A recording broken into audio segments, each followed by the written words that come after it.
Hello, my name is Andy Marris. I'm one of the Learning and Development Managers here in the Institute of Management at MRA, the Management Association. I've been in the department for about 6 years, and before that I had a 15-year career in marketing, including management and leadership, of anywhere from 1 to 37 people at one time. I certainly know what the heat, pressure, and friction are that people experience as managers, because when I had 37 people I used to get this uncontrollable tick in my eye. And one of the joys of my job here is to help managers get results and get engagement in their people. And that's not always an easy balancing act. We have to make management happy, we have to make our employees engaged and get the results we're looking for. I like to say you can be a great leader, but you lead them off a cliff and you still failed. And so what we look to do is take those concepts that get great results out of people and help managers help their companies succeed and thrive. One of the main series that I do a lot is our Principles of Leadership Excellence series, really our flagship program here at MRA, and it's so robust, so full of great information, great learning, great ways to apply it, and it's really exciting to watch that manager go over a 6-month period from really having a lot of questions on how to get the most out of their people to really transforming into someone that gets incredible results and really engages their people.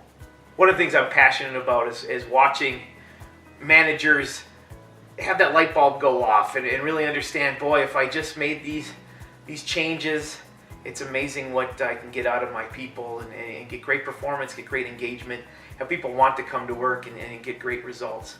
And it's really exciting to work with adult learners and use a various amount of techniques to get them to understand the concepts that we're talking about. One of my favorite quotes that really brings that home, I believe it was Goethe, who of course wrote Faust, said that it's not enough just to learn, you must apply. It's not enough just to know, you must do. And at the crux of that, I think really is where I find a lot of excitement, being in the classroom with people every day and helping them to self-discover a lot of ways that they can get great results from their people.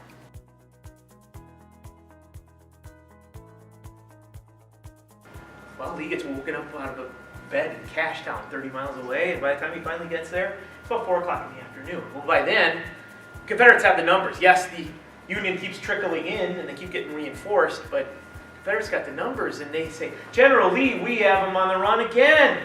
They're retreating again. We're winning another victory. We're doing it again. We're going to win this war. And he loves hearing that. But he wants proof, so he pulls out his binoculars and he's surveying the field, and his eyes tell him a different story. Remember those hills that Buford was talking about? Well, they're filled with blue uniforms all along that particular ridge. And he's devastated by what he sees until he comes to his left position, the right flank of the Union Army. He sees a hill. History calls it Culp's Hill.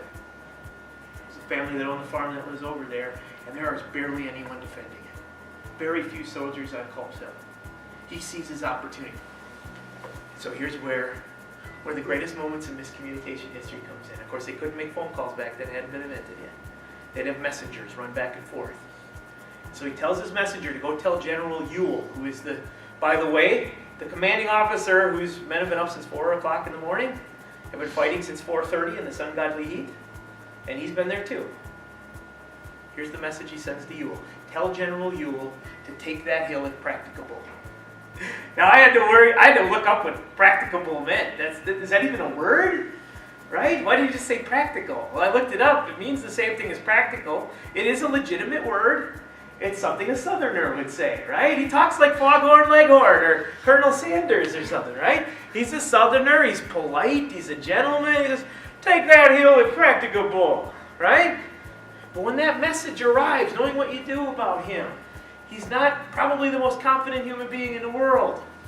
He's probably still in some physical pain. He's probably exhausted. They've been up fighting in this ungodly heat for all this time. The message arrives, General Lee commands you to take that hill if practicable. What do you think he does?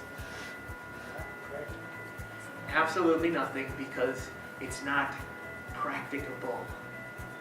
What do you think Lee meant? Did he mean take it and then it's optional? What do you think he meant? Take it. Take the doggone hill. I think if he would have said take that hill immediately, you would have followed orders. I don't think there's any question about that. But he adds those two words, if practicable, and everything changes. The next day they try to take that hill, and the entire day is lost. They lose thousands of soldiers and never take Culp's Hill. You know anything about the Civil War? That battle was 3 days. The next day, Lee now gets desperate. He's failed for 2 days in a row. And he sends an entire brigade up the middle, over a mile-plus long open field, open to cannon fire, gunfire the entire time. They are annihilated at Gettysburg. That's why we remember it. It's why it's so important to our history. But think of the ramifications of those two little words. We don't know what would have happened had he not said them. The Union might still have won. But think about that. What could have happened? He doesn't say it practicable. Maybe Ewell takes that hill. Maybe they win that battle. Lincoln's a footnote in history. He's the guy that lost half the country. Slavery could still exist. My God, think of that. They still teach this story at West Point. What not to do. And when you're giving an order, make sure they know they're being asked and what to do and what success looks like when. That's so critical to knowing all of those elements. And another famous American general, General Douglas MacArthur from World War II, famous for winning the Pacific part of that war. Telling the story of Lee at Gettysburg, said what I think is a profound quote, and I want to leave you with on this story. Never give an order that can merely be understood. Always give orders that cannot be misunderstood. Now that's really hard to do, isn't it?